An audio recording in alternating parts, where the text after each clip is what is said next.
तर डीजे लावला, DJ band लावला होता आणि एवढा मोठा आनंद, सर्व भक्तगण नाचत वाजत गाजत त्यांनी त्यांच्या घरी नेले.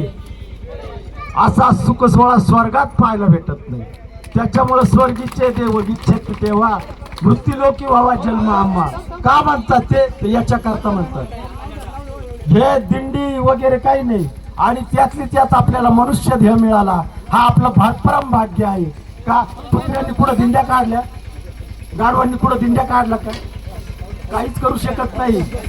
म्हणजे एकमेव जन्म आहे हा. तर याच्यामुळं आलेल्या जीवनामध्ये आपण सार्थक आपलं केलं पाहिजे. या जीवनामध्ये परमार्थ साधला पाहिजे.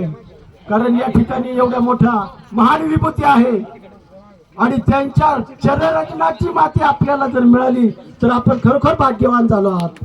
आणि त्यामुळे आपलं जीवन सुखी होत चाललंय हे आपण कळालं पाहिजे. तेव्हा आपल्याला दुःखातून कोणी निवारलं? त्या आई साहेबाच्या फक्त आपली ही 5वी वारी आहे. पुढे किती होतील सांगता येत नाही. महाराजांचं एवढं मोठं कार्य आहे का ते आता मर्यादित राहिलं नाही. मुंबईहून पुण्यावरनं लांब लांबून बीड, उस्मानाबाद, इकडं पार खानदेश, किती भक्तगण आहे सांगा बरं. आणि प्रत्येक जण रडत आला का तो हसत